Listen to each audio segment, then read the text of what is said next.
Surprise, surprise, Mitch McConnell and Donald Trump aren't getting along. Hey, everybody, it's Chad Hasty, host of the Chad Hasty Show, which airs weekday mornings 8:30 to 11 a.m. Central Time on News Talk 95.1 FM and 790 a.m. KFYO. You can watch the show here on YouTube. All you have to do is become a subscriber, and then you'll know whenever we go live here on YouTube. The New York Times out with a story, the headline about, of course, Mitch McConnell. The headline, McConnell in private doubts if Trump can save presidency.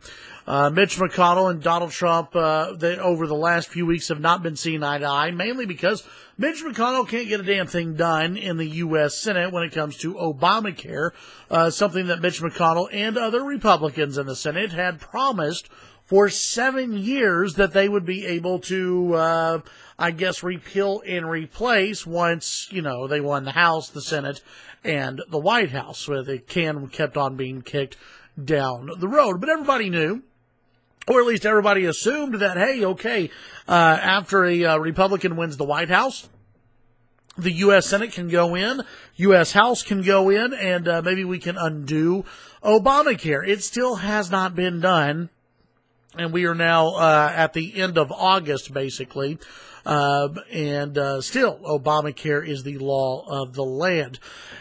Reading from the New York Times here, in offhand remarks, Mitch McConnell, or I'll start a little bit above that, McConnell has fumed over Trump's regular threats against fellow Republicans and criticism of Senate rules, and questioned Trump's understanding of the presidency. In a public speech, McConnell has made sharper comments in private, describing Trump as entirely unwilling to learn the basics of governing.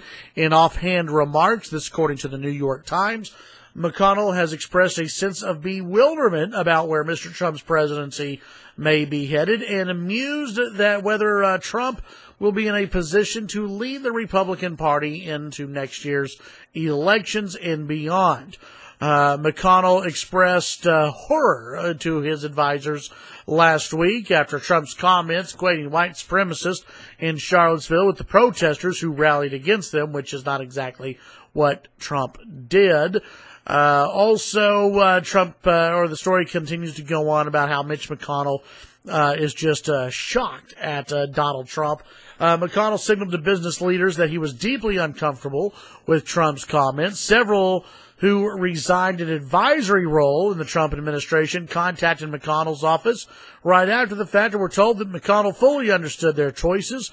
3 people briefed on the conversations said. Trump has continued to badger and threaten McConnell's Senate colleagues, including Senator Jeff Flake of Arizona, whose Republican primary challenger was praised by the president last week. Let's not forget that Jeff Flake also had some bad things to say about the President of the United States last week.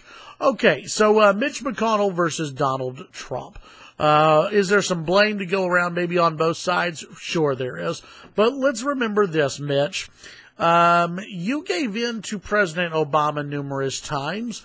Let's also remember that for 7 years you promised Republican voters across the country that Obamacare would be repealed and replaced. Republicans also promised that we would see tax reform done this year. There are a whole list of things that Republicans campaigned on that have not moved in the U.S. Senate. Why? Well, one argument you can make is that Mitch McConnell doesn't have the pull that he once did to push Republicans across the finish line.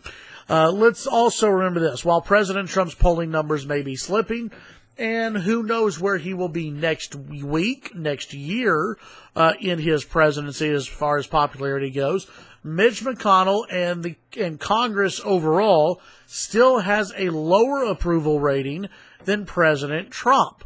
That should signal something to Mitch McConnell. McConnell is bewildered by the president, shocked by the president, upset by the president. But let me say this. A lot of Republican voters are shocked at you, Mitch McConnell, and also shocked at Republican lawmakers who promised for 7 years to repeal and replace Obamacare and could not get it done when it was crunch time. Tune in to the Chad Hasty Show weekday mornings, 8:30 to 11 a.m. Central Time, News Talk 95.1 FM and 790 a.m. KFYO. Follow me on Twitter, Chad Hasty Radio. Have a great day. We'll talk later.